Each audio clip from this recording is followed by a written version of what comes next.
Olá, aluno, seja bem-vindo à nossa segunda aula da disciplina de Raciocínio Lógico Matemático. Eu sou o professor Marcelo Silva de Jesus e nesta aula nós vamos fazer uma introdução à lógica. Bom, eu já falei a respeito, lá na primeira aula, a respeito da importância de utilizarmos o raciocínio lógico. Então, lembre-se que o raciocínio lógico, trabalhar o raciocínio lógico, contribui na tomada de decisões, na elaboração de discursos, na elaboração e execução de trabalhos científicos e, claro, então, consequentemente, para a sua formação pessoal e profissional. E é assim que eu convido você a darmos início a esta segunda aula. Acompanhe comigo no quadro. Bom, então, por que estudar lógica? Lógica é o estudo do raciocínio correto, especialmente no que envolve a elaboração de inferências. E aí é uma citação, uma frase do professor de filosofia da Universidade de Boston, professor Jaco Quintica. Bom, o que mais nós podemos falar sobre a importância de se estudar a lógica? É importante porque você passa a organizar melhor os argumentos, nos dá a possibilidade de analisar determinadas situações e encontrar, portanto, a melhor solução. Então, se você está diante de uma situação, o raciocínio lógico contribui para que você encontre a melhor solução. E assim, então, você pode fazer a tomada de decisões. Então, nós podemos dizer também que a lógica, ela proporciona um pensamento mais organizado e uma melhor ordenação e utilização de argumentos para a construção de uma conclusão válida.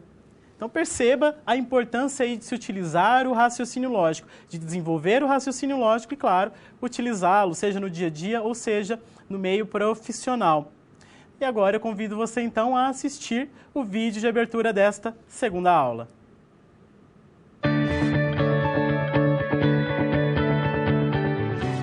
Olá, bem-vindo à segunda unidade de Raciocínio Lógico Matemático. Nessa unidade, você vai conhecer princípios e conceitos importantes de lógica. Você se lembra de alguma imagem como esta?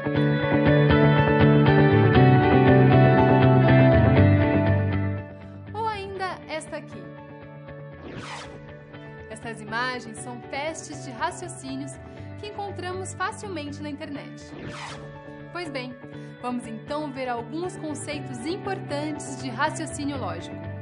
Nos estudos de lógica, há 3 princípios fundamentais que se relacionam e se completam: o princípio da identidade, o princípio da não contradição e o princípio do terceiro excluído.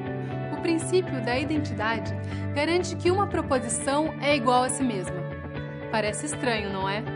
Mas veremos que esse princípio é importante do ponto de vista formal. O princípio da não contradição afirma que uma proposição não pode ser verdadeira e falsa ao mesmo tempo. Por fim, o princípio do terceiro excluído garante que uma proposição ou é verdadeira ou é falsa. Logo, não existe uma terceira alternativa. O conceito de proposição também é importante, e eu tenho 3 amigos que podem servir de exemplo. A Luciana é fotógrafa, o Marcos foi à praia e a Carol está doente. Essas 3 frases, por mais diferentes que sejam, passam uma ideia de sentido completo. Por isso são chamadas de sentenças declarativas fechadas. Quando essa sentença pode ser associada a somente um valor lógico, ela é chamada de proposição. E o valor lógico pode ser verdadeiro ou falso. Talvez você esteja se perguntando, se essas sentenças são declarativas fechadas, como seriam as abertas? As sentenças declarativas abertas são aquelas nas quais você não consegue identificar uma afirmação clara. Por isso não é possível associar a essa sentença um valor lógico. Por exemplo, se eu falar, que ótimo filme, ou você gosta de ler? Ou ainda, durma mais amanhã. Como não é possível ter uma ideia do valor lógico dessas sentenças, ou seja, não podemos aplicar verdadeiro ou falso, elas também não podem ser consideradas proposições. Na unidade 2, você também vai aprender a construir a tabela verdade, conhecer a aplicação da lógica nas proposições, os conceitos de validade e de forma simbólica, bem como os conectivos, a dedução e a indução. Conhecimentos importantes para desenvolver o raciocínio lógico. Na SGA desta unidade, você vai resolver problemas que surgem em pesquisas para organizar as informações. Assim, nas SPs de cada sessão, você vai ajudar a manipular as informações da pesquisa de maneira correta, utilizando seus conhecimentos de lógica. Pronto para começar? Então acesse o seu livro didático, as web-aulas e os materiais complementares que você encontra no seu ambiente virtual. Também não se esqueça dos conteúdos das pré- e pós-aulas. Bons estudos e até mais!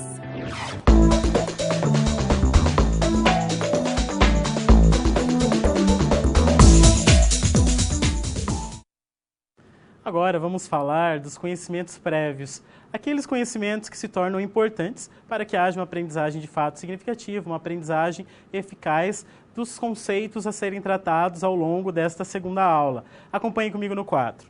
Então, entre os conhecimentos prévios, é importante que você saiba, ao ler uma sentença, uma frase, diferenciar quais são as informações dadas, quais são as conclusões tiradas. É importante que você consiga fazer essa distinção, distinguir entre a conclusão e as informações que levarão a essa conclusão. E aí nós temos os seguintes exemplos. O sol nasceu todas as manhãs até hoje, logo é provável que nasça amanhã. Então, quando você lê essa frase, é importante que você consiga distinguir, separar quais são as informações e qual é a conclusão. Então, aqui nós podemos perceber que a informação é que o sol nasceu todas as manhãs. E a conclusão é que provavelmente ele nasce amanhã. Então, a gente faz essa separação. Um outro exemplo. Todo homem é mortal. Sócrates é um homem. Logo, Sócrates é mortal. Aqui nós temos duas informações. A informação que todo homem é mortal. A segunda informação, Sócrates é um homem. E aí, a conclusão, Sócrates é mortal. Então, é importante que você consiga, então, distinguir aí entre as informações de uma determinada frase e a sua conclusão. É importante também que você entenda o conceito de proposição. Então, a proposição é uma sentença que pode ser tomada como verdadeira ou falsa. E é importante que você consiga, então, fazer julgamentos de valor. E aí, os julgamentos de valor, eles dependem dos conhecimentos gerais, conhecimentos de vida. Por exemplo, a Terra é um planeta do Sistema Solar. É importante que você consiga, ao ler uma frase desse tipo, tomar uma decisão. Isso é verdadeira ou é falsa essa afirmação? Buenos Aires é a capital do Paraguai? Será que essa sentença ela é verdadeira? Será que ela é falsa? 0 é um número irracional? Uma outra sentença também que é importante, se torna importante que você consiga fazer um julgamento de valor. E aí também entender que os argumentos, eles são constituídos por premissas, e aí as premissas se caracterizam como sendo as informações. Então, as informações de um determinado argumento, as informações de uma determinada frase, são chamadas na lógica de premissas. E aí a conclusão é um outro item que constitui o argumento. Então é importante neste momento aí que você perceba a importância em se entender a proposição como uma sentença em que você consiga fazer um julgamento de valor, ou seja, aquela sentença que você pode dizer se é verdadeira ou se é falsa. É importante também entender os elementos que compõem uma sentença, que compõem um argumento, que são as premissas, as informações dadas e a conclusão. Então, esses são os conhecimentos prévios para que você possa construir de modo eficaz os conhecimentos ao longo desta nossa segunda aula. Agora, vamos conhecer a situação geradora de aprendizagem, aquela situação que irá nortear todo o nosso estudo. Então, vejamos. Emanuel está realizando uma pesquisa sobre o consumo de alguns produtos em uma empresa, mas não conhece a empresa pessoalmente e nem os funcionários. E aí ele está tendo dificuldade em ordenar e trabalhar com uma grande quantidade de informações.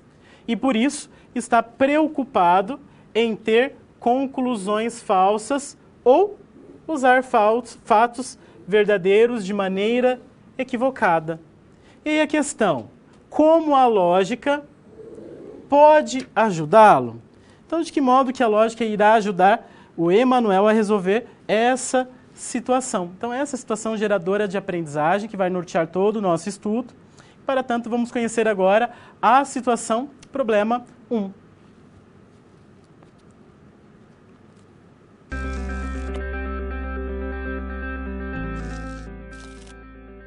Olá, tudo bem? Espero que esteja gostando dessa aula. Como você pode perceber, é muito importante estudar o conteúdo da pré-aula no ambiente virtual antes de conhecer e resolver as situações problema. Vamos lá? As etapas para compreender e resolver as SPs são simples e facilitam os seus estudos. Primeiro, é necessário conhecer e interpretar os detalhes da situação problema, entender onde se passa a situação, quais agentes estão envolvidos e quais recursos estão disponíveis. Depois, é a hora de problematizar a situação apresentada. Isso significa que seu desafio foi elaborado com base nas informações de empresas, experiência dos professores e acontecimentos do cotidiano de sua área.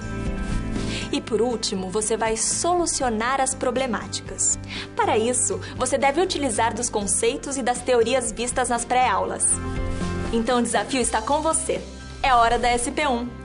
Caso surja um ponto de interrogação, você pode sempre acessar o fórum e enviar suas dúvidas, ok? Bons estudos e até mais!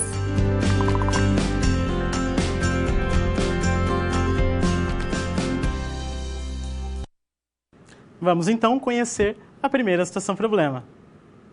Então, como podemos ajudar Emanuel a organizar e sintetizar as informações de maneira que ele possa raciocinar com mais clareza sobre elas? Então, nós vamos utilizar aí o raciocínio lógico para ajudar o Emanuel a organizar e sintetizar as informações. Então, vamos à construção de conhecimentos que permitirão ajudar o Emanuel. E aí eu já vou falar neste momento a respeito de um tipo de erro que nós devemos evitar ao utilizarmos o raciocínio lógico, que é o erro formal, que se constitui o erro formal. Então, se ao criar um raciocínio com fatos concretos, mas arranjá-los de maneira errada, você produzirá uma conclusão errada. Ou seja, você estará utilizando proposições verdadeiras mais um raciocínio não válido. Então, assim se constitui o erro formal. Proposições verdadeiras, ou seja, informações verdadeiras, porém o raciocínio ele não é válido. Vejamos um exemplo. Meu avô passou em medicina. Meu pai passou em medicina. Isso significa que eu passarei em medicina. Então veja que nós temos que as afirmações, elas são verdadeiras. Ou seja, o avô passou em medicina, o pai foi aprovado em medicina também, porém, isso não implica que o filho passará em medicina também. Então nós temos afirmações verdadeiras, porém a conclusão ela não é verdadeira, ela não é válida. Então esse tipo de erro, ele se constitui como um erro formal. Então lembre-se, erro formal. Você tem informações verdadeiras, porém a conclusão não é válida, a conclusão não é verdadeira. Continue acompanhando comigo no quadro. Vejamos um outro tipo de erro, o erro material. Utilizando um raciocínio correto, ou seja, desencadeando os fatos de maneira formal, mas sendo esses fatos falsos, então também sua conclusão estará equivocada. Ou seja, você estará utilizando proposições falsas em um raciocínio válido. Agora, o raciocínio ele é válido, porém as proposições são falsas, elas não são verdadeiras. Veja um exemplo. Pedro usa boné e é inteligente. Marcos também usa boné e também é inteligente. Portanto, vou usar boné e serei inteligente. Então perceba que o desenvolvimento do raciocínio está correto. O problema é acreditar que, usando o boné, você será inteligente. Então essas são as premissas e elas já não são válidas. Então a estrutura do raciocínio está correta. Né? Você tem duas premissas que te levam a uma conclusão. né? Essa conclusão pautada nessas premissas, nessas informações iniciais. Porém, essas informações iniciais não são válidas, né? O fato de usar boné não implica que você seja inteligente. Isso não existe uma relação entre uma coisa e a outra. Então, nós não podemos partir dessas informações. E aí, nós estamos constituindo esse erro como sendo um erro material. Então, erro formal e o erro material. É importante que você consiga fazer essa distinção entre esses dois tipos de erros. Continue acompanhando comigo no quadro. Bom, temos também os princípios fundamentais do raciocínio lógico. E aí o primeiro deles que nós vamos falar é da identidade. Então, quando eu penso na identidade, nós temos que uma proposição, ela é igual. Então, uma proposição é igual a si mesmo.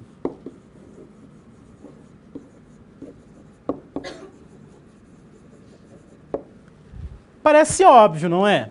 Dizer que uma proposição é igual a si mesmo. Parece algo óbvio. Mas dentro do raciocínio lógico, esse tipo de pensamento se torna importante. Por quê? Se você tem uma proposição, vou chamar de proposição A, você tem uma proposição B, e elas são iguais, então, na verdade, eu estou falando da mesma proposição. Parece óbvio, mas essa ideia é importante dentro do raciocínio lógico. Continue acompanhando comigo no quadro. Nós temos também que uma proposição verdadeira, ela é verdadeira. E uma proposição falsa, ela é falsa. Parece óbvio também, mas perceba, se você diz que uma proposição é verdadeira, não existe uma outra possibilidade, ela é verdadeira e ponto. Mesma coisa com a falsidade. Se uma proposição é falsa, acabou, não tem o que se dizer a respeito disso, ela é falsa. Continue acompanhando outros princípios do raciocínio lógico. Então, princípio da não contradição. O princípio da não contradição diz que uma proposição ela não pode ser verdadeira e falsa ao mesmo tempo. Então, não pode ser verdadeira e falsa ao mesmo tempo. Por exemplo, se eu digo que a loja de roupa está aberta. Então, uma loja está aberta. Eu não posso, ao mesmo tempo, dizer que a loja está fechada. Então, é não contradição. Então, se você disser que a loja está aberta e está fechada, você está tendo uma contradição. Então, nós não podemos deixar de levar em consideração esse princípio da não contradição. Lembre-se, não contradição não pode ser verdadeiro e falso ao mesmo tempo. Ou é verdadeiro ou é falso. Então, no caso da loja, uma loja está aberta, então eu não posso dizer que ela está fechada. Não posso tomar as duas afirmações ao mesmo tempo. Continue acompanhando comigo no quadro. Outro princípio, princípio do terceiro excluído. Toda proposição ou é verdadeira ou é falsa.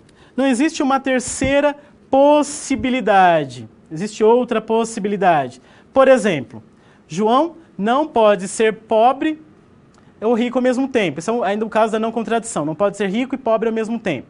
Agora, do terceiro excluído. Uma mulher está grávida, ou ela está grávida, ou ela não está grávida. Não existe uma terceira possibilidade. Então você diz, Maria está grávida, ou você diz, Maria não está grávida. Não faz sentido no raciocínio lógico dizer, Maria está mais ou menos grávida. Ok? Então é o princípio do terceiro excluído. Continue acompanhando comigo no quadro. Com relação às proposições, nós temos que elas podem ser classificadas como sendo proposições simples. O que é uma proposição simples? É uma proposição que tem um único sentido, tem uma única sentença. Então, a proposição simples ela é caracterizada por apresentar uma única sentença passível de julgamento. Veja um exemplo. Lady Gaga é uma cantora famosa. Veja, é uma única sentença, uma única afirmação. Então, é uma proposição simples. Outro exemplo. A Copa do Mundo de 2014 será no Brasil. Também tem uma única sentença. Por isso, é uma proposição simples. Lembrando, reforçando que proposição é uma sentença que é passível de julgamento. É toda sentença que você pode julgar em verdadeiro ou falso. Então veja aqui, uma proposição ela pode assumir os seguintes valores lógicos. V para verdadeiro ou F para falso. Em alguns materiais, em alguns livros, alguns autores até assumem verdadeiro e falso utilizando os símbolos 1 e 0. Então, se ao se deparar com outro material diferente do nosso, é importante que você consiga entender isso, que pode ser utilizado 1 para verdadeiro e 0 para falso. Isso depende muito do material, isso depende muito do autor que está escrevendo o livro a respeito de lógica. Agora vamos falar das proposições que são classificadas como compostas. Falamos das proposições simples, que são aquelas sentenças que você pode fazer um julgamento de verdadeiro ou falso, mas que tenha uma única sentença, uma única afirmação. Agora acompanhe no quadro as proposições classificadas como compostas. Então as proposições compostas, elas já são formadas pela combinação de duas ou mais proposições simples. Veja, se Lucas ganhar na Mega Sena, então ele compra uma Ferrari. Essa proposição ela é composta por duas proposições simples. Você consegue identificar essas duas proposições? Veja, uma delas, Lucas ganhar na Mega Sena. Isso é uma proposição. A outra, Lucas compra uma Ferrari. Então nós temos duas proposições constituindo uma só. Então, eu chamo essa proposição de composta. Outro exemplo. Madalena é escritora e artista plástica. Então, nós temos aí duas proposições simples constituindo uma proposição composta. Novamente, você consegue identificar quais são essas proposições simples?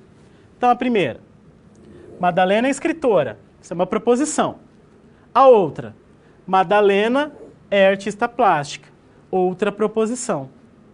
Assim como nas proposições simples, as compostas também podem ser julgadas quanto ao seu valor lógico, em V para verdadeiro ou F para falso. E é importante destacar uma diferença entre as proposições simples e as proposições compostas quanto à notação utilizada. Para as proposições simples, nós utilizamos letras do nosso alfabeto minúsculas. E para as proposições compostas, nós utilizamos letras maiúsculas do nosso alfabeto. Agora vamos falar a respeito de sentenças abertas e sentenças fechadas. Acompanhe comigo no quadro. Então, sentenças fechadas são aquelas que passam por si somente uma ideia de sentido completo. Exemplo, Marlene está em casa. Essa é uma sentença fechada. Sentença aberta. Não é possível ter uma ideia clara de seu valor lógico. Exemplo, hoje é sexta-feira. Então, uma forma simples de você diferenciar uma sentença fechada de uma sentença aberta é pensar da seguinte forma. Se você conseguir atribuir um valor lógico na sentença, ou seja, dizer se é verdadeiro ou falso, então a sentença ela é classificada como fechada. Por exemplo, Marlene está em casa. Eu posso dizer se isso é falso ou se é verdadeiro. Marcelo é professor. Eu posso também fazer um julgamento de valor. Eu posso atribuir o valor de verdadeiro ou posso atribuir o valor falso. Agora, sentenças abertas são aquelas em que não é possível, você não consegue atribuir um valor lógico.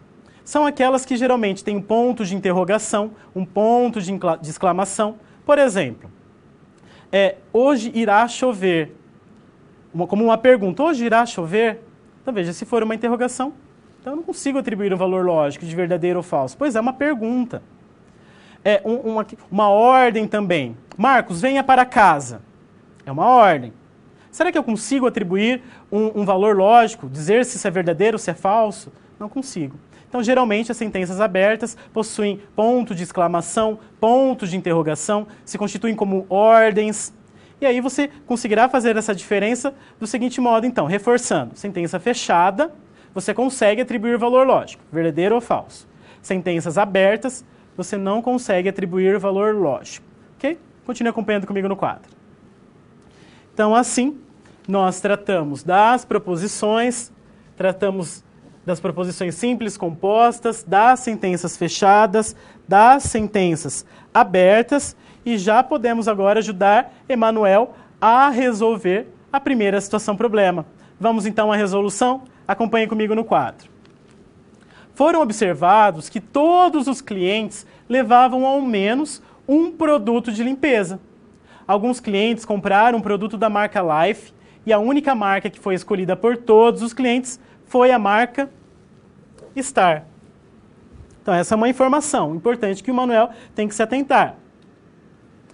O Manuel então pode, para auxiliar a sintetizar as informações, reescrever em frases que passem uma ideia de sentido completo, ou seja, sem deixar dúvidas.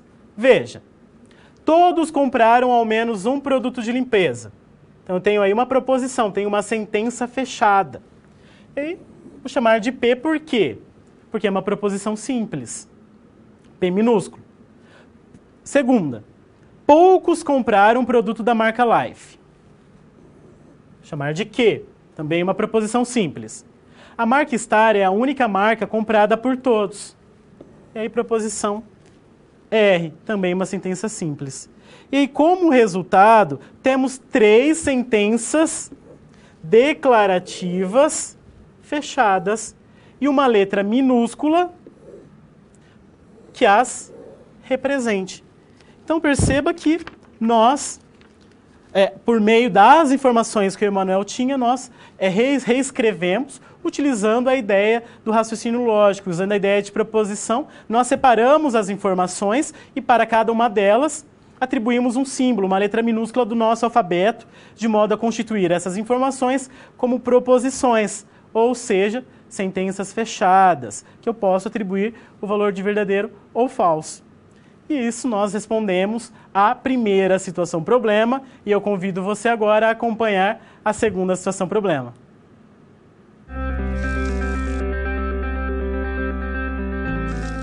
Opa!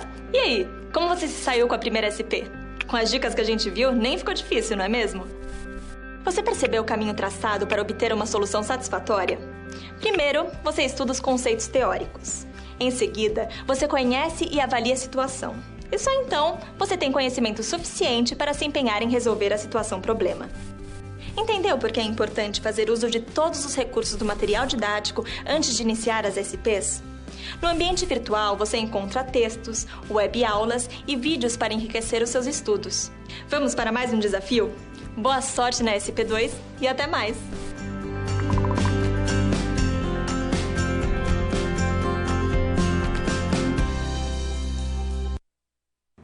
Acompanhe comigo agora no quadro a segunda situação-problema.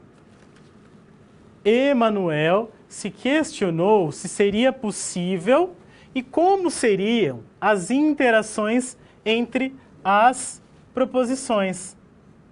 Também se questionou se existiriam vários tipos de proposições e quais seriam as suas diferenças. Então vamos ajudar Emanuel a compreender agora se existem diferentes tipos de proposições e como que nós podemos classificá-las dentro do campo do raciocínio lógico. Acompanhe comigo no quadro.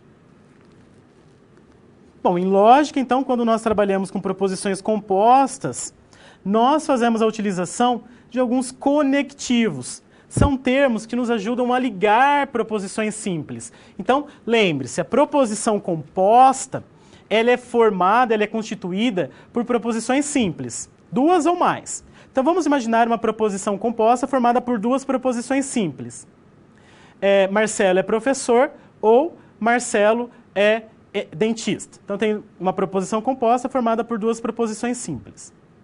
Essas 2 proposições simples são ligadas por um termo, que nós chamamos esse termo de conectivo. Então, preste atenção. Marcelo é professor ou Marcelo é dentista. Esse ou que liga as 2 proposições simples, nós chamamos de conectivo dentro do raciocínio lógico. Então, nós vamos falar a respeito desses conectivos. Existem alguns, então nós vamos falar desses conectivos neste momento. Acompanhe comigo no quadro. Então, um dos conectivos é a conjunção. Quando fala-se em conjunção, nós estamos falando em conjunto, em união. E a conjunção, ela é simbolizada por esse acento circunflexo. E ele indica o E. Então, o que vai ligar duas proposições simples é a letra E. Veja um exemplo. Primeiro exemplo. Elaine faz almoço e Marcos vai para a escola. Então, veja que nós temos duas proposições simples. Elaine faz almoço é uma, Marcos vai para a escola é outra. O termo que liga essas duas proposições é o E. E esse E, então, no raciocínio lógico, é chamado de conjunção. E nós vamos utilizar o símbolo, o acento circunflexo, para representar esse E. Outro conectivo é a disjunção. A disjunção nós vamos representar pelo símbolo, esse V minúsculo, esse V pequeno. E ele indica o ou. Veja um exemplo. Marcelo é dentista ou professor. Então, uma proposição composta formada por duas proposições simples. Uma delas, Marcelo é dentista, e a outra proposição, Marcelo é professor. O que liga essas duas proposições simples é o termo ou. Então, esse ou nós chamamos de disjunção, e ele é simbolizado pelo V minúsculo. Um outro conectivo, condicional. Condicional, como o próprio nome já diz, é de condição. Uma coisa acontece se outra acontecer. Veja um exemplo. Se Maria mergulhou no rio, então ela vai se molhar. Então veja que nós temos uma condicional. Maria irá se molhar se acontecer o quê? Se ela mergulhar no rio. E aí nós chamamos, então, o termo de ligação entre as duas preposições simples. Maria mergulhou no rio e ela vai se molhar, conectivo condicional, e o símbolo que irá representar é a flecha com um sentido único. A flecha que vai da esquerda para a direita. Vejamos outros conectivos. Bicondicional. A bicondicional será indicada pela flecha dupla, um sentido duplo. Veja um exemplo. Um triângulo tem 3 lados, C e somente C possui 3 ângulos. Agora perceba, por que é chamado de bicondicional? Porque existe a ida e a volta na mesma frase. Então eu posso separar essa frase, o primeiro exemplo, em 2 frases. A primeira seria: se um triângulo tem 3 lados, então possui 3 ângulos. A outra sentença: se o triângulo possui 3 ângulos, então ele tem 3 lados. Por isso se chama bicondicional. Eu tanto posso ler da esquerda para a direita, do início para o fim, quanto do fim para o início da sentença. E aí, a negação. O que é a negação de uma sentença? Nós vamos utilizar o til para indicar a negação de uma determinada proposição. E aí, veja um exemplo. Betânia é médica. A negação será: Betânia não é médica. Perceba que eu posso ter a negação simples e eu posso ter a negação dupla. Em que consiste a negação dupla? Consiste em negar 2 vezes a proposição inicial. Por exemplo, Marcelo é professor. Qual seria a negação dessa proposição? Marcelo não é professor. A dupla negação consiste em negar novamente. Então, eu nego a segunda. Qual é a negação de Marcelo não é professor? A negação é Marcelo é professor. E aí eu aplico a dupla negação. A dupla negação, então, consiste em negar 2 vezes a proposição. Uma coisa interessante é pensar que a dupla negação sempre irá retornar à inicial. Perceba, Marcelo é professor. A negação, Marcelo não é professor. A dupla negação, Marcelo é professor. Volta àquela proposição inicial. Então, nós falamos neste segundo momento a respeito dos conectivos, aqueles termos que ligam duas proposições simples. Então, nós temos o e, que liga duas proposições, Marcelo é professor e Marcelo é estudante.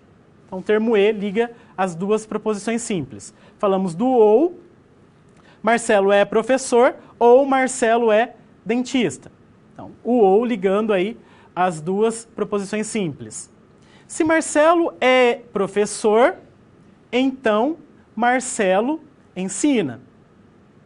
Veja, eu tenho aí a condicional.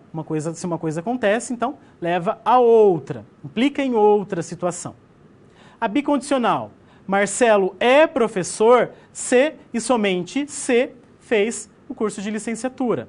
Então, aí a bicondicional. E a negação, como já dito anteriormente, consiste em negar uma proposição, que pode ser uma vez ou pode ser duas vezes. É importante que você lembre aí da dupla negação, é importante, é negar duas vezes a sentença. E a dupla negação sempre te leva na proposição inicial.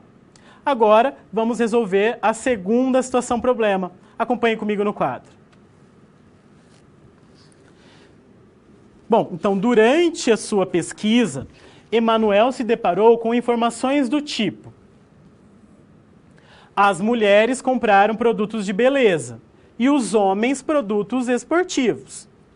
Outra: se o cliente gastou mais de R$150, então teve desconto de 2%.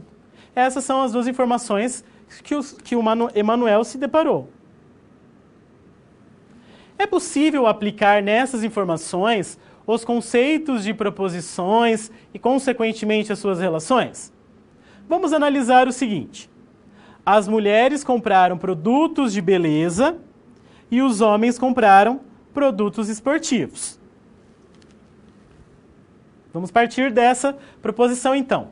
É uma proposição composta por duas proposições. No caso, são duas proposições simples. Quais são essas proposições simples? A primeira, vamos chamar de P. As mulheres compraram produtos de beleza. Outra proposição vamos chamar de Q. Os homens compraram produtos esportivos. Então, perceba que a proposição apresentada anteriormente, a proposição composta, as mulheres compraram produtos de beleza e os homens compraram produtos esportivos, se constitui como uma proposição composta. E nós podemos separar em duas proposições simples. As mulheres compraram produtos de beleza e veja o conectivo E. Os homens compraram produtos esportivos. E aí fizemos então a separação, demos nomes às proposições, a primeira chamamos de P, a segunda de Q. E aí a representação simbólica, como que eu represento isso simbolicamente? Na lógica, simbolizamos por P e Q. É muito importante que você consiga fazer a transição entre a linguagem lógica, da linguagem lógica para a linguagem corrente, que usamos no dia a dia, e o contrário, da linguagem corrente para a linguagem lógica. Então, o P se refere, resume, sintetiza. As mulheres compraram produtos de beleza. O Q sintetiza, os homens compraram produtos esportivos. E aí o símbolo circunflexo é o conectivo, é o que liga as duas proposições. A letra E neste caso. Segunda informação obtida por Emanuel foi: se o cliente gastou mais de R$150, então teve desconto de 2%. Também é uma proposição composta por duas outras, que são relacionadas pelo conectivo se, então. É importante que você, novamente reforçando, é importante que você consiga, ao ler uma sentença na linguagem corrente, transcrever para a linguagem lógica. Então, veja, quando você lê, se o cliente... você já pode perceber que isso aqui será uma condicional. Qual é o símbolo da condicional mesmo, professor? O símbolo da condicional é a flecha com sentido único, da esquerda para a direita. Então, se o cliente gastou mais de R$150, então teve desconto de 2%. E aí identificamos que o conectivo é a condicional. Tendo, então, a condicional como conectivo, você pode reescrever em linguagem lógica. Veja, as proposições são, vamos chamar de R, a proposição. O cliente gastou mais de R$150. Vamos chamar de S, teve desconto de 2%. Na forma simbólica, a proposição composta ficará, então, R, flechinha, flecha com sentido único, S. Vamos usar aqui o mesmo S para não ficar diferente. Então, R, flecha, o S. É importante, então, se atentar para a simbologia. E assim, então, nós resolvemos a segunda situação. Então, reforçando, neste segundo momento, falamos dos conectivos, aqueles termos que ligam duas proposições simples. Temos o E, que é indicado pelo acento circunflexo, o OU, que será indicado pelo V minúsculo, a condicional, o se, então, que será indicado pela flecha com sentido único, aquela flecha que vai da esquerda para a direita, a bicondicional, que tem um sentido duplo, flecha com duas setas, tanto para a esquerda quanto para a direita, o se e somente se, é a bicondicional, e a negação, que será indicado pelo tio. Então, sempre quando antes de uma proposição você ver o símbolo, o tio, então isso irá indicar a negação da proposição. Dois tios e a letra referente à proposição, temos a dupla negação. 3 tios, 3 negações. Ok? E assim, então, nós resolvemos a segunda situação problema, e eu convido você agora a acompanhar a terceira situação problema.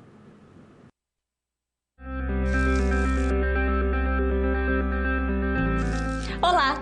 Agora que você já solucionou 2 das SPs, muitas das teorias vistas na pré-aula fazem mais sentido, não é mesmo? Essa é justamente a função das situações problema, te preparar de forma mais prática para a realidade da vida profissional. Já conhecer algumas das situações que podem surgir no dia a dia faz de você um aluno mais preparado para o mercado de trabalho. Bom, a SP3 já vai começar. Se ficar com dúvida em algo, pode entrar no fórum e enviar sua pergunta, ok? Até mais!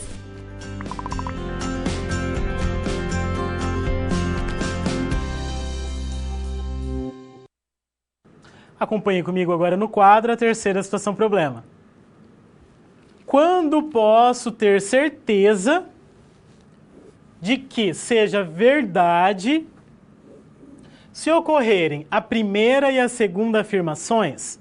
Ou seja, existe a necessidade de ocorrerem as duas afirmações? Então, nós vamos pensar agora na validade de uma proposição composta.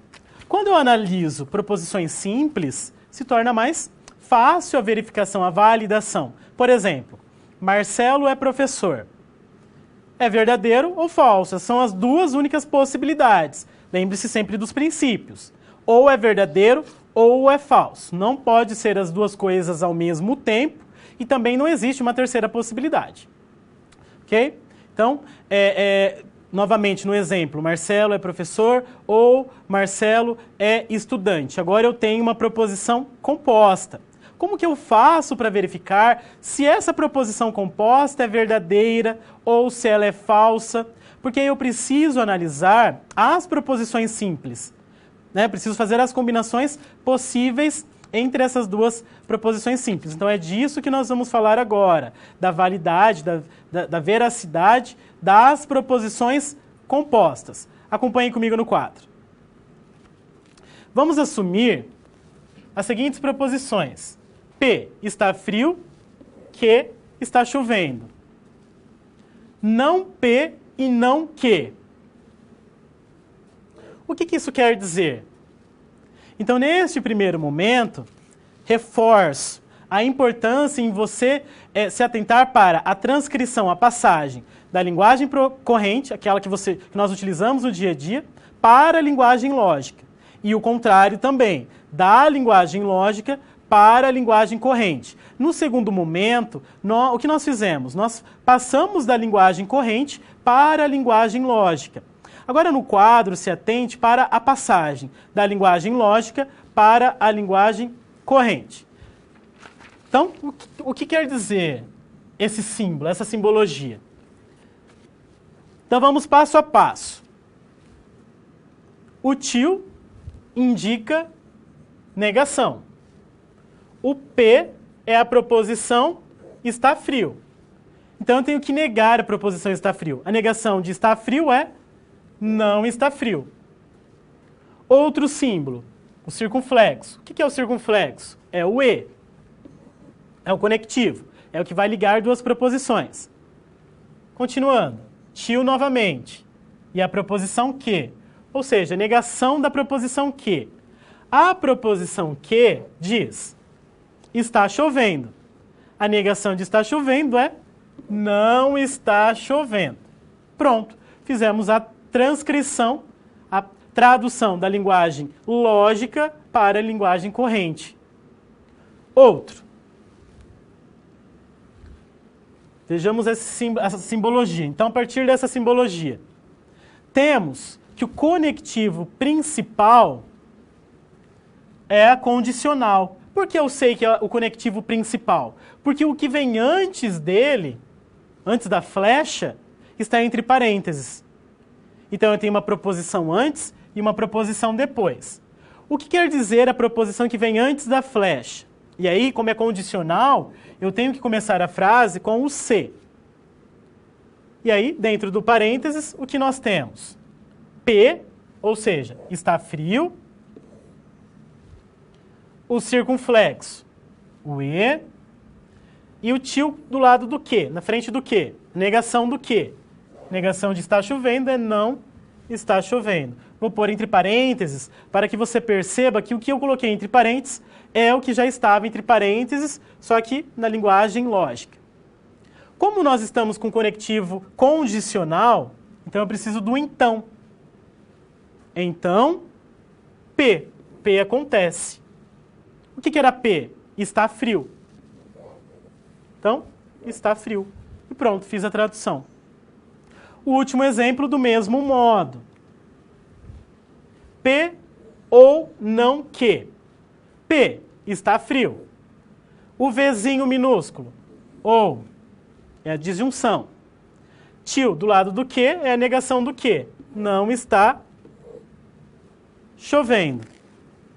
E assim, então, nós fizemos a tradução da linguagem lógica para a linguagem corrente. Vamos falar agora de valores lógicos. Ou seja, vamos falar das possíveis combinações de valores lógicos. Quando você pensa em uma proposição simples, por exemplo, Marcos é médico, essa sentença ela só pode ter dois valores. Ou é verdadeiro ou é falso. Não existe uma outra possibilidade. Mesma coisa com a outra proposição simples. Renata é enfermeira. Os valores lógicos possíveis são verdadeiro ou falso. Não existe uma outra possibilidade. Então, assim, nós estamos analisando as proposições isoladamente. Então, isoladamente, cada uma delas pode ser ou verdadeiro ou falso. Mas em conjunto, como que seria? Então, veja as combinações possíveis para a proposição composta. Eu posso ter que as duas são verdadeiras ao mesmo tempo.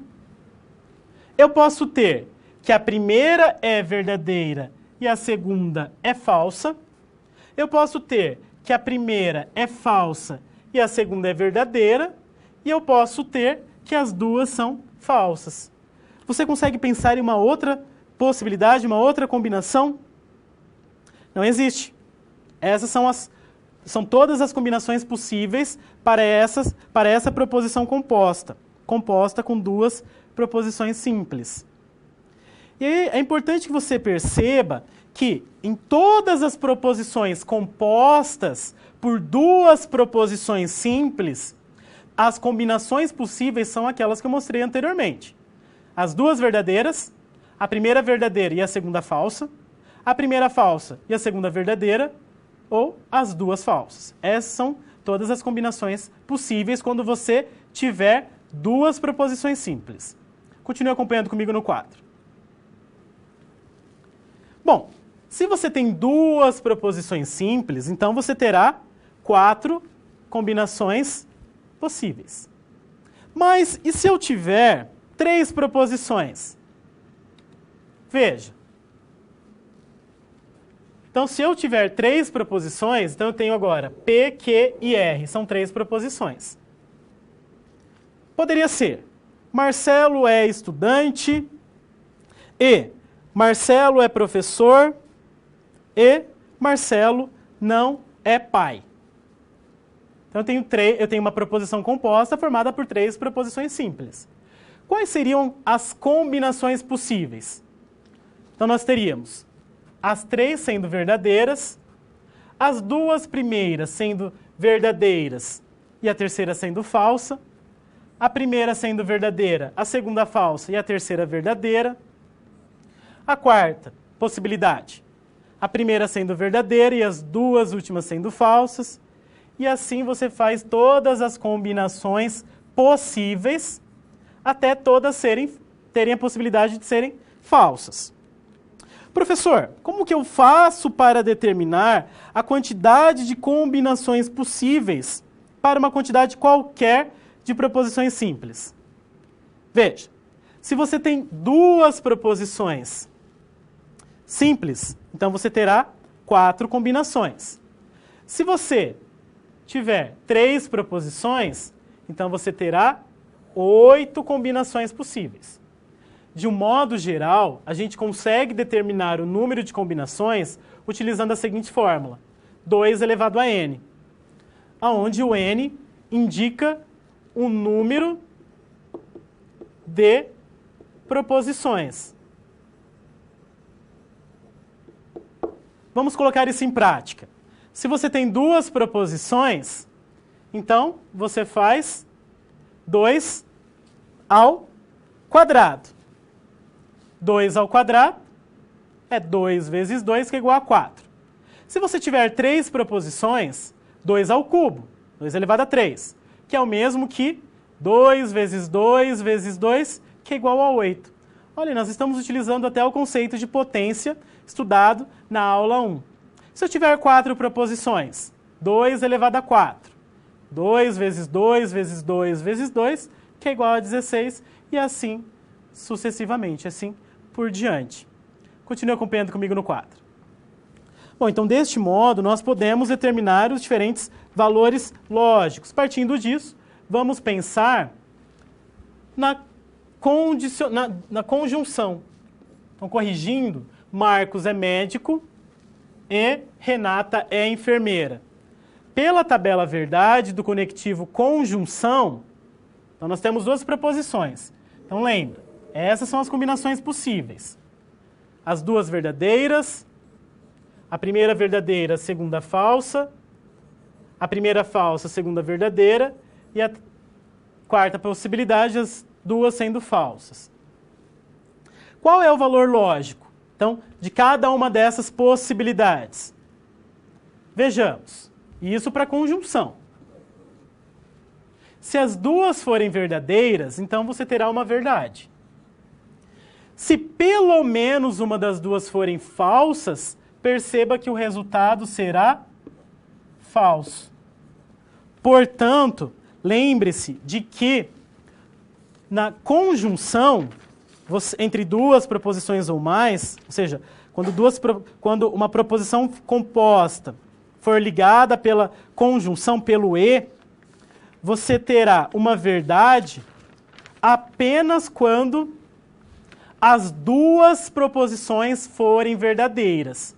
Se pelo menos uma das proposições for falsa, a sentença toda será falsa.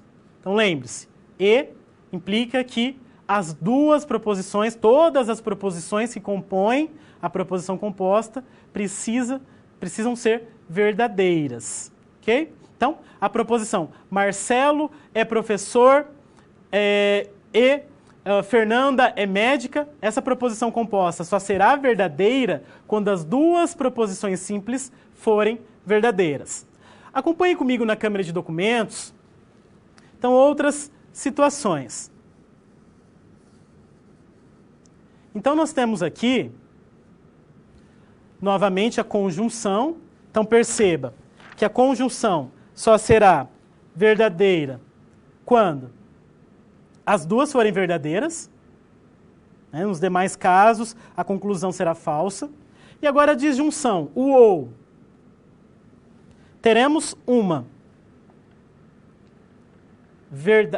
verdade na disjunção, ou seja, aquela proposição composta ligada pelo ou, quando as duas forem verdadeiras.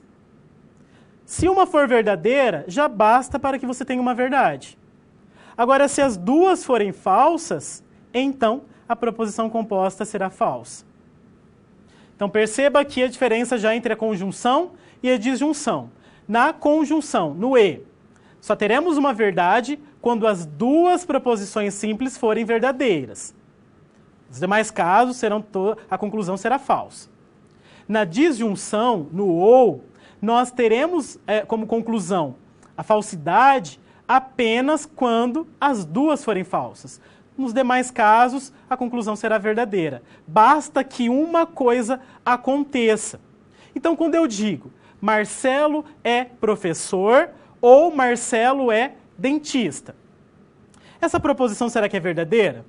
Veja, eu sou o Marcelo, eu sou o professor. É verdade, a primeira proposição é verdadeira. Não sou dentista. A segunda proposição é falsa.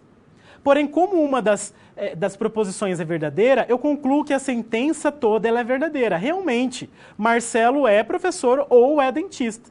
Pelo menos uma das coisas precisa acontecer. Continue acompanhando comigo na câmera de documentos.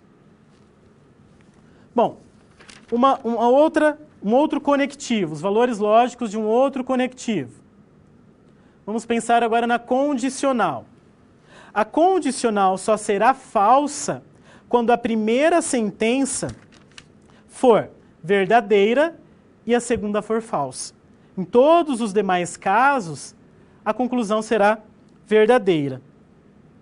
Ok? Então, se as duas proposições forem verdadeiras, a conclusão é verdadeira. Se a primeira for falsa, a conclusão, consequentemente, a conclusão quanto à proposição composta será verdadeira, será verdade. Okay? O único caso na condicional, no sim, então, que nós teremos uma falsidade, é quando a primeira for verdadeira e a segunda for falsa. Veja um exemplo. Se Marcelo ganhar na loteria, então ficará rico. Vamos fazer uma análise lógica dessa sentença. Então, essa sentença será verdadeira quando as duas forem verdadeiras, ou seja, se eu ganhar na loteria, eu vou ficar rico. Verdade? Outra, se Marcelo não ganhar na loteria, então eu não vou ficar rico por conta disso. Isso implica, as duas são falsas. Então, eu tenho uma verdade, realmente. Se eu não ganhar na loteria, por conta disso, eu não fico rico. Agora, se eu ganhar na loteria, ou seja, se eu tenho uma verdade e isso implicar que eu não fiquei rico, então eu tenho uma falsidade. Isso não é possível. É uma condicional. Eu já afirmei que se eu ganhar na loteria, obrigatoriamente eu fico rico. Então, por isso que a primeira precisa ser verdadeira e a segunda também precisará ser verdadeira. Se você tiver a primeira verdadeira, ou seja, ganhei na loteria e eu não ficar rico, então isso é uma falsidade. Estou indo contra o que diz a condicional. Agora, não ganhei na loteria. Falso. Fiquei rico. Verdadeiro. Por que essa sentença é verdadeira? Porque, veja, eu posso ficar rico por outras possibilidades. Não somente por ganhar na loteria. Eu posso ficar rico trabalhando bastante, posso ficar rico dependendo do emprego que eu tenha, posso ficar rico por conta de herança. Existem outras possibilidades. Então, assim, eu consigo analisar, por meio da lógica, essa condicional. Continue acompanhando comigo na câmera de documentos. Agora, a bicondicional. A bicondicional só será verdadeira quando as duas forem verdadeiras ou quando as duas forem falsas. Isso acontece por conta da condicional. Porque a bicondicional é nada mais, nada menos do que a condicional, a ida, P, se P, então Q, e a volta, se Q, então P. Por conta disso, eu só vou ter verdade na bicondicional quando as duas forem verdade ou quando as duas forem falsas. Qualquer outra situação me levará em uma falsidade. Então é importante que você se atente para essas regras, para essas ideias, para esses valores lógicos de cada um desses conectivos tratados da conjunção, da disjunção, da condicional e da bicondicional. Eu não falei da negação, mas veja, se eu tenho que uma proposição é verdadeira, a negação me leva ao valor lógico falso. Se a proposição inicial já é falsa, a negação me leva em uma verdade. É sempre o contrário. Tudo bem? Então, nós construímos conhecimentos necessários para agora resolvermos a terceira situação problema. Acompanhe comigo no quadro. Então, as mulheres compraram produtos de beleza. Vamos chamar de P. Q. Os homens compraram produtos esportivos. E R. Tiveram um desconto de 2%. E eu posso escrever, então, a sentença utilizando a simbologia do raciocínio lógico. P e Q, entre parênteses, e se P, então Q. Então, eu tenho que o conectivo principal é o E, que está ligando uma conjunção inicial com uma condicional. E aí nós podemos montar a tabela verdade para verificar os valores lógicos dessa proposição composta. E aí nós temos 3 proposições. Se nós temos 3 proposições, lembre-se, essas são as combinações possíveis, são todas as combinações possíveis. E é importante que você pratique essas combinações, uma a uma. Ok? Serão sempre as mesmas. Isso não varia, isso não muda. E aí nós começamos. P e Q. Então, eu tenho que resolver primeiro o P e Q, a conjunção. Quando que o P e Q é verdadeiro? Lembre-se, a conjunção, o E, só será verdade quando as duas forem verdadeiras. Então, na primeira linha e na segunda linha, apenas. Em todas as outras linhas, pelo menos uma das proposições é falsa. Por isso que as 2 primeiras linhas são verdadeiras e todas as outras são falsas. Veja agora para a condicional, que é a flechinha com sentido único. Se P, então Q. Quando que isso é verdade? Então vejamos. Quando as duas forem verdadeiras, nós teremos uma verdade. Então, na primeira linha, corrigindo, nós temos que analisar o P com o R. É se P, então R. Então, eu vou primeira coluna com a terceira. Corrigindo, então, se P, então R. Então, novamente, essa condicional só será verdade quando as duas forem verdadeiras. Então, aqui na primeira linha, as duas são verdadeiras, então eu tenho um resultado verdadeiro. Outra possibilidade para uma verdade na condicional, quando a primeira for falsa. Se a primeira for falsa, você não precisa nem analisar a segunda. O resultado vai ser verdadeiro. Então, se a primeira for falsa, obrigatoriamente você terá uma verdade na proposição composta. E aí nós temos aqui, então, outra linha, as 4 linhas em que nós teremos o resultado como sendo verdadeiro. Bom, temos então o resultado do P e Q. Temos o resultado do se P, então, o Q. Então, se P, então, R. E aí, com base nisso, nós podemos, então, determinar o valor lógico da última proposição composta. P e Q e Se P, então R. É o E, é a conjunção. Neste último caso, nós temos que o conectivo principal é o E. E o E é verdade quando as duas forem verdadeiras. Apenas. Então, na primeira linha. Nos demais casos, pelo menos uma delas é falsa, o que nos leva a concluir que o resultado, o valor lógico final, será falso. Então, assim nós construímos e determinamos os valores lógicos da proposição composta. E aí só podemos considerar como verdadeira se as três proposições P, Q e R forem verdadeiras.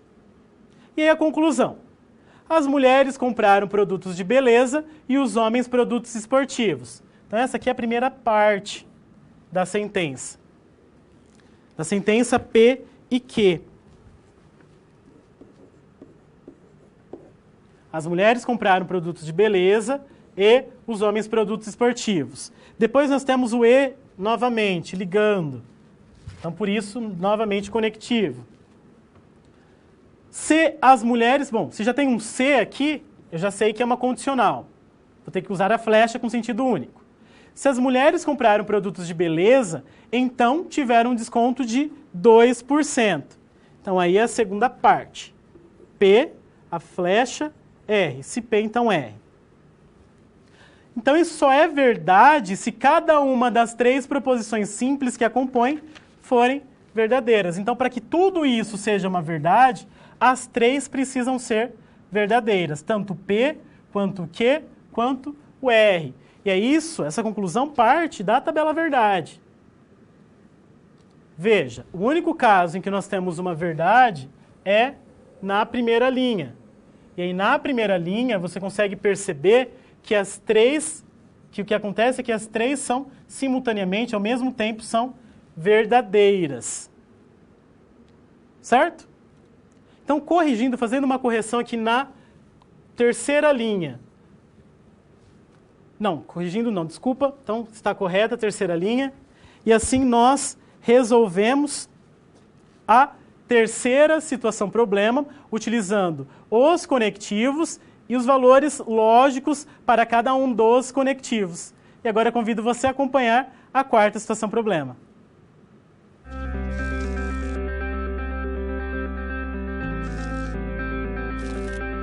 O trabalho de um bom profissional é a soma de conhecimento e experiência. O conhecimento você obtém estudando a pré-aula, tirando dúvidas no fórum, acessando as webaulas, ou seja, fazendo bom uso dos materiais oferecidos aqui no ambiente virtual. Já para ter experiência antes mesmo de ir para o mercado de trabalho, você precisa se empenhar na resolução das SPs. Lembre-se, quanto mais você se dedicar, analisando com atenção, fazendo anotações na hora de levantar hipóteses, procurando diferentes soluções até obter a melhor, mais preparado você estará para desempenhar sua profissão. Você já resolveu 3 desafios, mas ainda falta SP4. Se dedique, hein?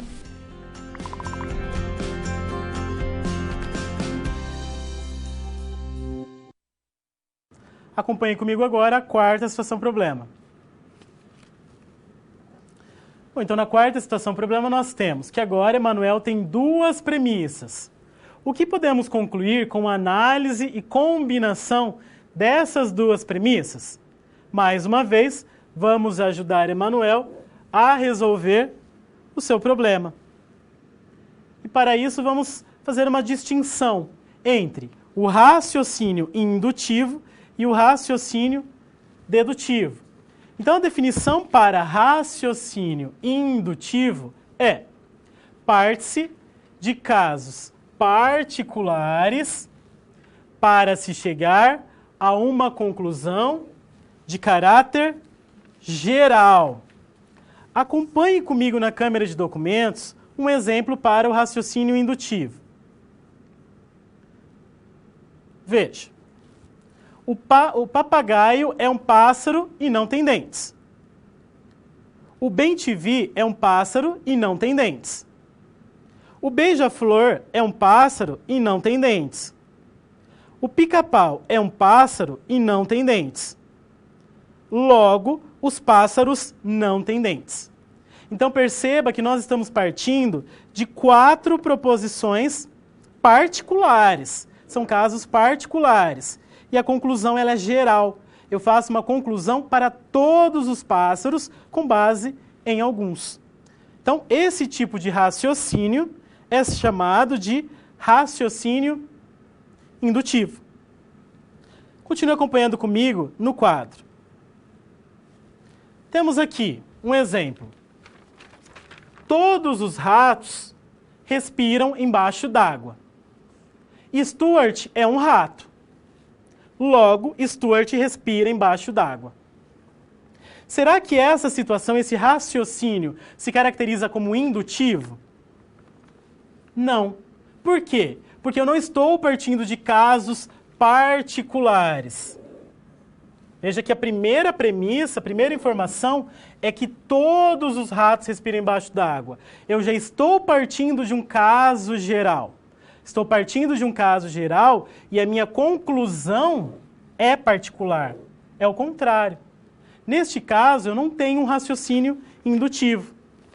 Terei o que nós vamos chamar de raciocínio dedutivo. Vejamos. Parte-se de afirmações gerais para chegar a uma particularidade. Outro exemplo agora para o raciocínio dedutivo. Todos os gatos miam. Falou em todos, você já tem uma afirmação geral, então é raciocínio dedutivo. Premissa, Jack é um gato. E a conclusão, logo, Jack mia. Então, a partir de premissas gerais, a primeira premissa ela é geral e a minha conclusão ela é particular. Então, é um raciocínio dedutivo. Bom, então é importante que você então consiga fazer essa distinção entre o raciocínio indutivo e o raciocínio dedutivo. O indutivo, você parte de casos particulares, indutivo, casos particulares e a conclusão é geral. O dedutivo, você parte de casos gerais e a conclusão ela é particular, é o contrário. Então é importante que você reveja os exemplos, tanto apresentados nesta aula, quanto nos materiais de apoio. E assim nós já podemos resolver a quarta situação-problema. Acompanhe comigo no quadro. Emanuel indagou se é possível obter alguma conclusão a partir das informações a seguir. Todos os clientes que compraram amaciante preferem o aroma de lavanda. Veja, todos os clientes que compraram amaciante preferem o aroma de lavanda. Durval entrou na loja e comprou açúcar, algumas verduras e amaciante. O que podemos concluir com a análise e combinação dessas duas premissas? O que você pode concluir? Como Emanuel procura ter 100% de certeza sobre a informação que pretende concluir, então devemos utilizar o raciocínio dedutivo. Lembre-se, o dedutivo é quando eu parto de casos gerais. Todos os clientes que compraram o amaciante preferem o aroma de lavanda. Então, caso geral, por isso dedutivo. Durval entrou na loja e comprou açúcar, algumas verduras e amaciante. E aí nós temos então as premissas, classificamos. Primeira premissa, todos os clientes que compraram amaciante preferem o aroma de lavanda. Segunda premissa, Durval entrou na loja e comprou açúcar, algumas verduras e amaciante. E aí a conclusão, logo Durval comprou amaciante com aroma de lavanda. Então, partir de um caso geral, dizendo já que todos que compraram amaciante preferem o aroma de lavanda, e concluir para um caso particular. Se Durval comprou, então foi com aroma de lavanda. E assim, então, nós utilizamos o raciocínio dedutivo para responder aí a quarta situação-problema. E agora eu convido você a novas situações.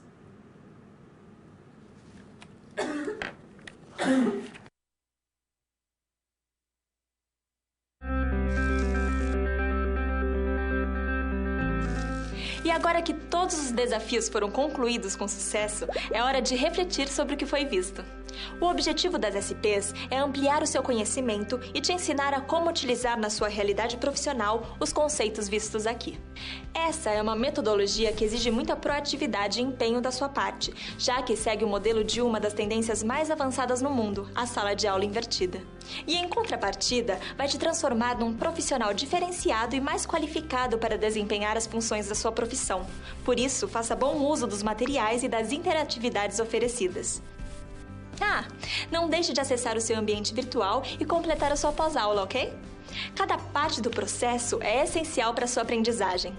Até mais! Vamos então a novas situações. Acompanhe comigo.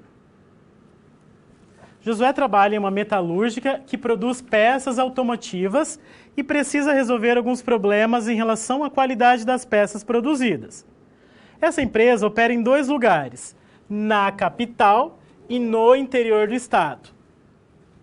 As informações que Josué possui são: nenhuma das máquinas do galpão na capital produz peças de alumínio com um erro maior que 0,5 milímetros. Não produz.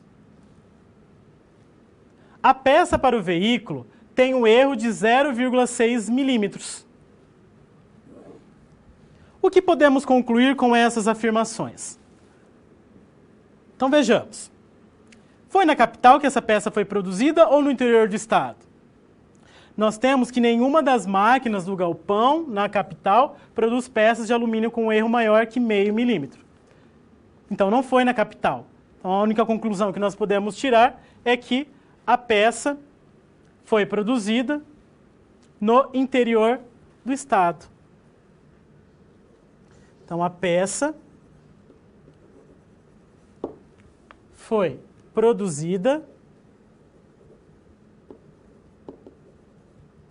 no interior. E assim nós, utilizando o raciocínio lógico, resolvemos essa nova situação. E agora eu convido você a encaminhar as suas dúvidas. Vou deixar um momento então, para as dúvidas, para as sugestões, com relação aos conceitos que foram tratados ao longo desta nossa aula.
Agora vamos responder às dúvidas que foram encaminhadas. Então, a primeira foi com relação à negação dupla.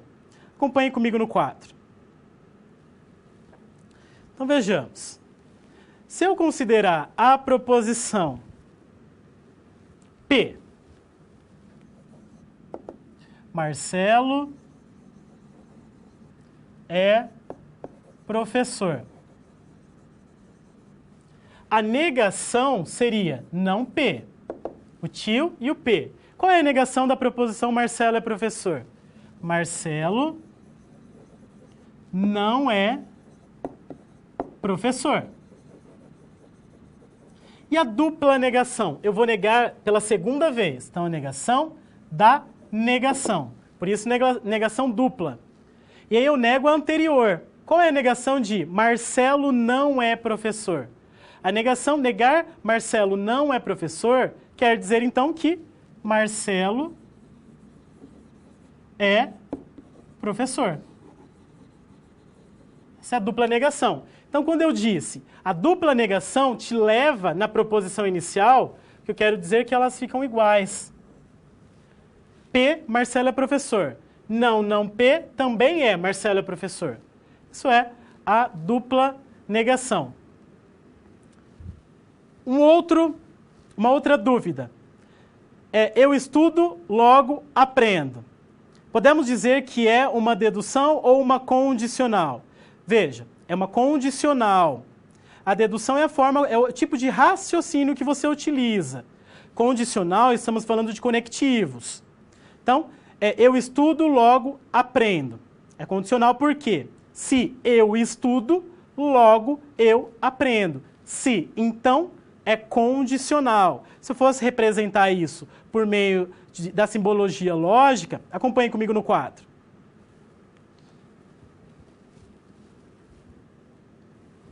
Eu estudo, logo aprendo. Eu tenho que uma proposição eu estudo, vou chamar de P. A segunda é eu aprendo, vou chamar de Q. Como que eu ligo essas duas proposições simples? No caso, não aparece mais subentende-se, então não aparece na frase que o aluno encaminhou, mais subentende-se que eu tenho. O se, então, é uma condicional. Se eu estudo, então esse logo pode ser entendido como então também. Então, eu aprendo. Por isso, a flechinha com sentido único. Outra dúvida encaminhada é com relação ao uso das letras minúsculas e das letras maiúsculas. Nós vamos utilizar as letras minúsculas para se referir a proposições simples. Por exemplo, Marcelo é professor. Usa uma letra minúscula. Fernanda é dentista. É uma proposição simples, uso letra minúscula. Agora, as proposições compostas, aquelas que são formadas por duas simples ou mais, eu utilizo a letra maiúscula. Por exemplo, Marcelo é professor ou Marcelo é dentista. Eu tenho uma proposição composta. Neste caso, eu uso letra maiúscula. Utilizando o exemplo que o aluno encaminhou. Se eu estudo, então eu aprendo. É uma proposição composta. Se eu fosse dar nome para essa proposição, eu chamaria então de P, toda a proposição. Certo? Acompanhe comigo no quadro. Então, P, minúsculo, proposições simples. E aí, por isso que as compostas, por exemplo, se eu estudo, então eu aprendo. Eu uso duas letras minúsculas porque elas são simples. Proposições simples que constituem uma proposição composta que eu posso chamar de R. A proposição toda composta pelas minúsculas, eu posso usar a letra maiúscula. Foi solicitado também um exemplo, falar a respeito da simbologia 0 e 1. Acompanhe comigo no quadro. Bom, quando que a gente utiliza 0 e 1? O que eu falei a respeito do 0 e 1 é que alguns autores, ao invés de utilizarem a simbologia V para verdadeiro e F para falso, podem utilizar a simbologia 0 e 1. Então, 1 para verdadeiro e 0 para falso. Apenas isso, é apenas uma troca de simbologia. Nada mais. É importante porque se você se deparar com outro material, para que não haja confusão, para que você não pense que seja algo totalmente diferente, é apenas uma troca de simbologia. Tudo bem? Então, assim, respondi as questões, as dúvidas encaminhadas. Agradeço a sua participação nessa segunda aula e eu convido agora você para acompanhar o vídeo de encerramento desta aula.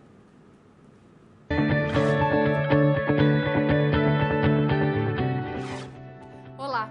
Estamos chegando ao final da segunda unidade de raciocínio lógico matemático. Nessa unidade, você identificou e operou afirmações que possuem valor lógico, transformando-as em símbolos para verificar a sua validade. Você aprendeu a organizar o pensamento de forma lógica, reescrevendo informações e seguindo os princípios da lógica. Por exemplo, Fernanda é baixa, tem 26 anos e leu 5 livros este ano. Todas essas informações podem ser organizadas em sentenças declarativas fechadas, respeitando os princípios da identidade, da não contradição e do terceiro excluído. Se falarmos que Fernanda é baixa e alta, por exemplo, vamos contradizer o princípio da não contradição. Na unidade 2, você também viu que há 2 tipos de proposições, as simples e as compostas. A simples é formada por uma única proposição, como no exemplo, Fernanda é baixa. E a composta é formada por combinações de 2 ou mais proposições simples. Por exemplo, Fernanda é baixa e Carla é alta. Na SGA dessa unidade, você acompanhou o resultado de pesquisas e resolveu problemas que surgem na organização dessas informações. Vamos relembrar cada uma das SPs? Na situação problema 1, você organizou e sintetizou as informações de uma pesquisa sobre o consumo de produtos de uma empresa. Para isso, você identificou quando uma sentença pode ser uma proposição e fez a representação simbólica dessas sentenças. Na SP2, você observou as diferenças entre os vários tipos de proposições e analisou as possibilidades de interações entre elas. Assim, você trabalhou as formas simbólicas com os conectivos. Na SP3, você utilizou seus conhecimentos para verificar a validade de proposições, pois se deparou com informações da qual não tinha certeza da veracidade. Assim, você verificou os valores lógicos das proposições compostas, construindo a tabela verdade e classificando os resultados. Finalmente, na SP4, você verificou se a partir das informações obtidas seria possível chegar a conclusões e definiu qual procedimento para que a conclusão fosse verdade. Para isso, você aplicou a dedução em premissas para obter uma conclusão válida. Muito bem, essa unidade fica por aqui. Nela você conheceu aspectos essenciais sobre o raciocínio lógico matemático. Caso tenha mais alguma dúvida, revise seu livro didático e busque por outras fontes bibliográficas para ampliar o seu conhecimento. E não deixe de acessar os questionários das pré- e pós-aulas que estão disponíveis no seu ambiente virtual, pois eles ajudam a fixar os conteúdos. Bons estudos para você e até a próxima unidade!